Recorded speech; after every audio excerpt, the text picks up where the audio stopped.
inside the U.S. is illegal on about 8 different levels. Nevertheless, only 15 arrests were made, and it seems unlikely anybody will be deported over this or ever for any reason, because we don't deport people in America. Howie Carr is a Boston area radio show host, and he joins us tonight. Howie, I mean, not to put too fine a point on it, but for people here illegally to show up and scream at elected American representatives about how they demand this, that, or the other thing, and then no one does anything about it, kind of tells you that the law is toothless, no? I couldn't agree with you more, Tucker. You know, I thought George Bush told us they were only doing the jobs that Americans won't do. I remember. But they all seem to get the day off from work. I was down in Washington last week, and they were having a demonstration across the street from the White House again during business hours on a weekday. And they're always having demonstrations up here in Boston at the State House all the time. Jeb Bush told us they're all valedictorians. As you said, they seem to be cutting a lot of classes. And John McCain and Lindsey Graham are always saying, oh, they're in the shadows. They don't look to me like they're in the shadows. You know, it's just interesting. I mean, you had 60,000 Americans die last year of drug ODs. All of this started when a pharmaceutical company called Purdue Pharma pumped a bunch of poison into the middle of the country. Nobody, like none of the families of those dead people ever show up in Congress to protest or say anything. Do you know what I mean? I mean, there are a lot of people in America with legitimate grievances. Why are we paying so much attention to people who aren't even allowed to be here in the first place, who aren't citizens? I'm totally confused. I don't get it either, Tucker. I mean, it's, you know, you're right about these laws not being enforced.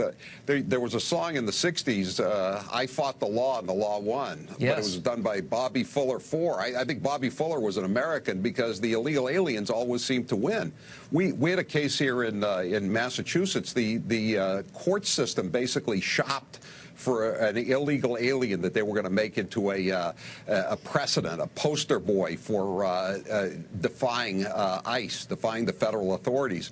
So they found this guy. He was a Cambodian. He got cut loose on another technicality. But they said this young man, this illegal from Cambodia, can't be held for deportation by federal authorities. So they cut him loose. Well, guess what, Tucker? About a month after they cut him loose, this nice young man, illegal alien career criminal from Cambodia, he's arrested again. He is charged with hitting an old lady in a wheelchair over the head and stealing $2,000 cash from her. And when the cops grabbed him, he said, well, I'm a junkie. I'm detoxing. I needed the money. And this was 6 months after a case you may have heard of before. They had a violent bank robber, an African, and he had done 2 bank robberies in downtown Boston. His public defender said, well, you know, if you throw the book at this guy, he's going to be deported. So they gave him a wrist slap sentence, 2 bank robberies, 9 months, and you could imagine what an American would have gotten.